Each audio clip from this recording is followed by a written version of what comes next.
I feel like there's so much that people think probably that you two that we've accomplished. But for me, it's like, can we normalize things that are common sense that should be normal? That's like what I would love to help with. It's wanting to fix the things that you can see are the problems, but ultimately you're wasting so much time having conversations about convincing people why they're problems. And it's like really painful. Okay, I can see. I see exactly why we're sitting here. Camera speed.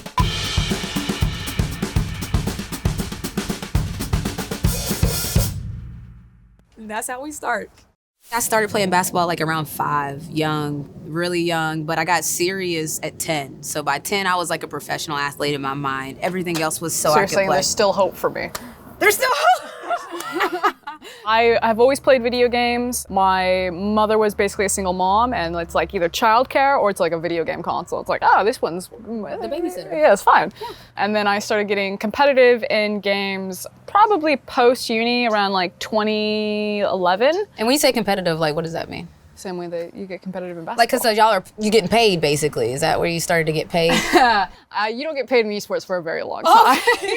And that didn't happen until like 2015. So there was a stretch of period where we do the hustle and you're just basically running from like gig to gig to gig, just trying to do anything. Yeah. But 2015 was kind of like my big breakout where I finally did get paid. Everyone's always like, what's it like to be a woman in gaming? What is it like to, and you know, at some point you just get tired of answering the same question over and over, and it's like, you know exactly what it's like to be a woman in gaming because you're asking me the question. So like, why do you need my response here? So when people are like, oh, you're a pioneer, you're a trailblazer, I'm like, no, I'm actually just really fucking good at what I do. Let me just say it out loud, Indiana. You are a trailblazer. Let it bask. Sit in it. Sit in it. You are a trailblazer. You're a pioneer. You get that awkward thing where people like come up to you and like, I'm such a big fan of you. Like, and you just, all you can be is like, I'm such a big fan of you too. You know, it's like when you're at the movie theater. I always cut people off. I'm like, thank you, thank you, thank you. Somebody told me like, you have to allow people to, because if people look up to you and aspire to be, or you inspire them, then when they get that moment, they want to tell you everything that you helped them do. So how does that, like, that's kind of crazy, right? That people might look at you as the blueprint.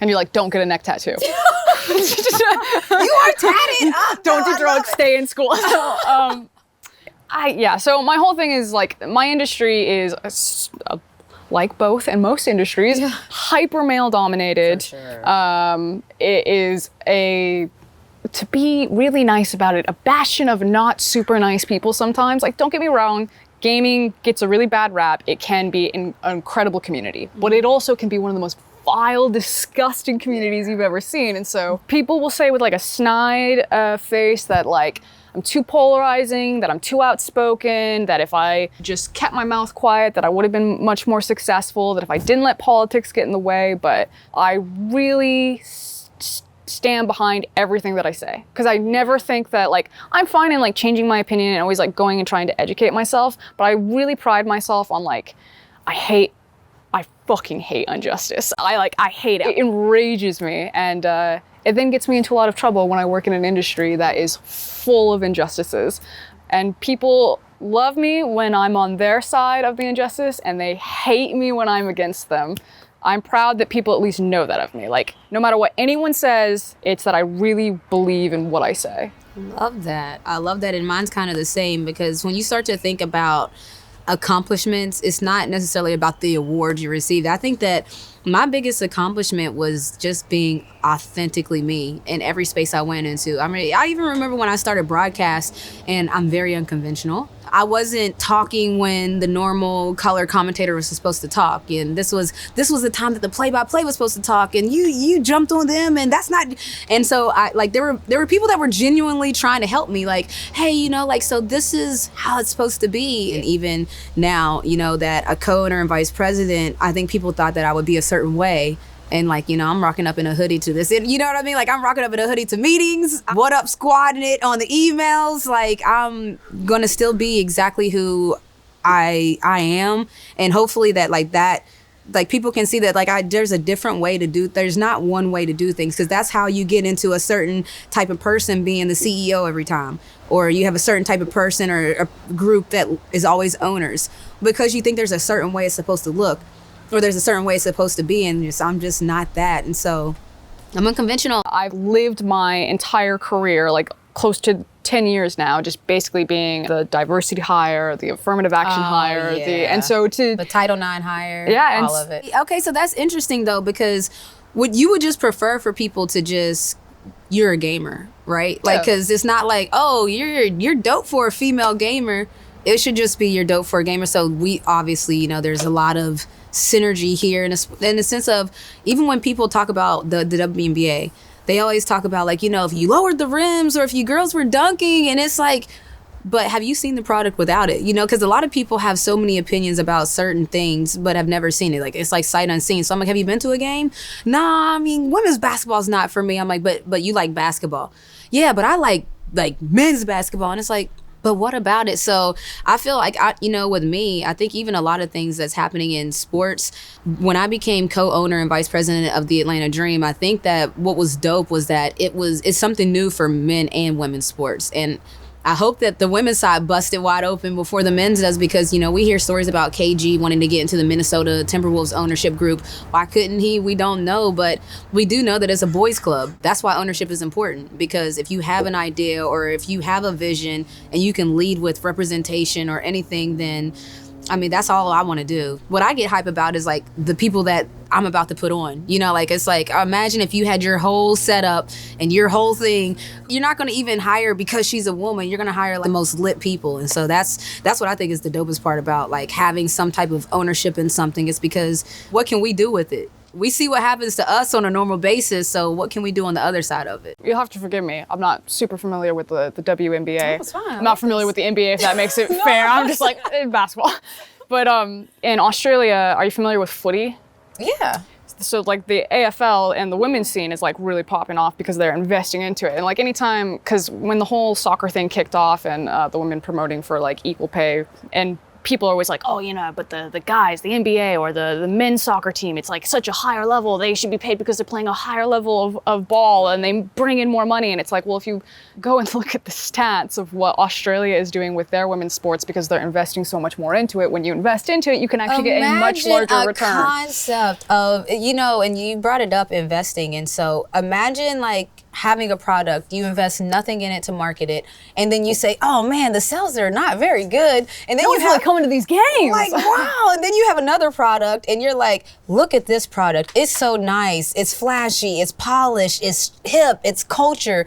And then people might be like, oh yeah, I want this product. And so that's kind of how it is with women's sports. You think about 4% of media coverage. Like, that's a wild thought. Like, so you mean to tell me all of other media, all 90+%, 96%, all focuses on men's sports, but then everybody's wondering why women's sports pay is low. Well, how can we get broadcast spots, and how can we get sponsorship dollars if only 4% of y'all are talking about it? Like, it's wild. People pay money to come watch a bunch of nerdy teenagers on a stage play video games. Yeah. They can certainly pay money to go watch top tier female athletes play a basketball game. It is wild because, like, okay, so I just joined Valor Venture as a general partner. In the VC game, everybody's like, what? Congratulations. Thank you. In the VC game, everybody's like, what are you doing in there? And I'm like, what am I doing in there? It's kind of like the same concept. We're talking about 4% of media coverage, but 2% of VC dollars go to women. You're like fixing shit? That's what I'm doing in here. I'm just like, there's a lot of problems out here. Like, does anybody see them? I always wonder, like, do people think this is normal?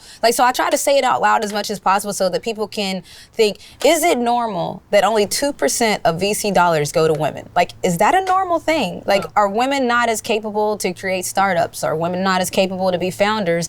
Then why are they not receiving money? And it's the same for minorities, but it's just the same concept. If people look at my life, it's like, it's all about some women's stuff. Like, you know, like, I'm all about like women and minorities, because why isn't everyone else? I was literally just reading about the I'm sure you know the glass cliff last night. So like the glass ceiling. I know. Wait a minute, we have to create more terms for what's going on. Basically, they did a bunch of studies, and the article was a really interesting Vice article about when companies are struggling, they are much more likely to bring in a CEO that is either a person of color or a woman. Wow.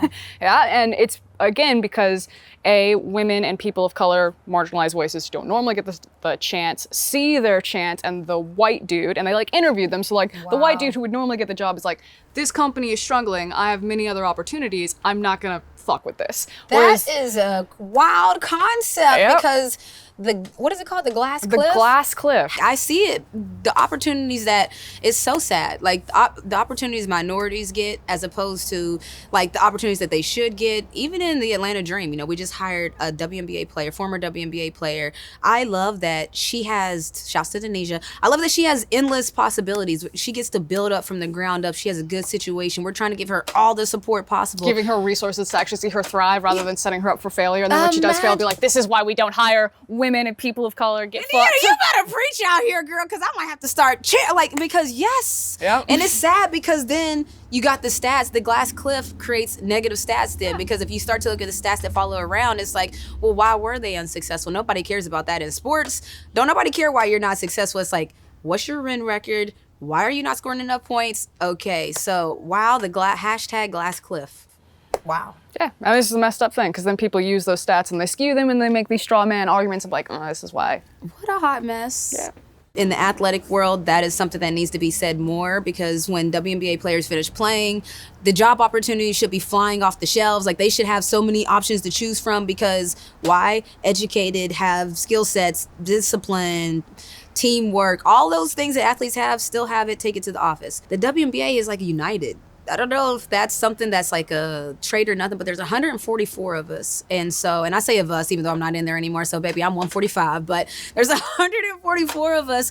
And so, when you're a small unit, you can move well together and the transparency, the calls, even before the WNBA players went to the Wubble, there were calls about, all right, when we get there, what are we doing to take a stance? Because there's civil unrest going on outside. So we don't want to be in the bubble and these things are going on out. So there was the planning ahead. There was the plot, plan, strategize, mobilize, everything that Killer Mike said, the WNBA was really doing. And it was really impressive. Like, I don't know. I just have nothing but like admiration for you guys. Like I said, I should definitely watch more. I just don't watch sports really, but and I always say like it's one thing that if you're not a sports fan, you're not a sports fan. Like like I don't catch every esports event. Like like I'm just being honest. But I support for instance, I support no matter what. So it's like now that I know you, I'm like Team Indiana. And what's your gamer name? Froskurinn. Oh, good luck. I'm Team Froskurinn, all right? Like, I'm all the way down. And so I think that that's the thing that more women and just everybody in general needs to do. Like, we don't have to love it to support it. Like, or you don't have to,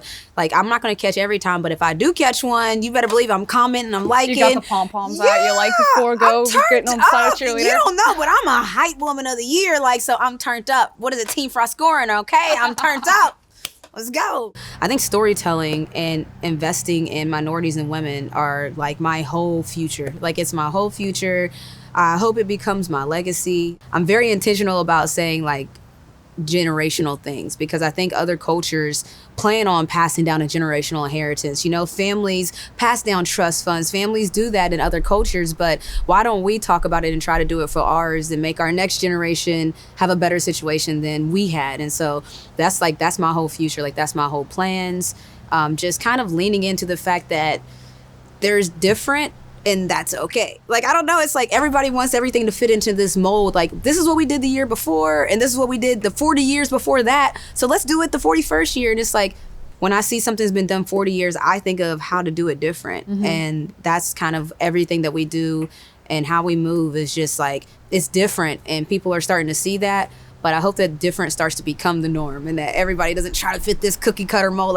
Get all the tattoos you want. I say it all the time to our players. I want our players to start podcasts, to start their own things, to do their thing because they're building their brand and that builds our brand. If you want to talk about us on your platform, talk about us on your platform. I hope that how I move, I would want to stand behind it. So that's kind of that's my future, but what's yours? You sound like the perfect manager. I'm trying. I started at G4 and we just literally launched yesterday. What's up? Yeah, it's a comedy, tech, TV. It's basically if a Comedy Central did video games and tech, that's what it was. It used to be a thing back in the early 2000s and they decided to bring it back from the dead. But what are y'all, what's the, you watch something in, you're not doing stand-up, are you?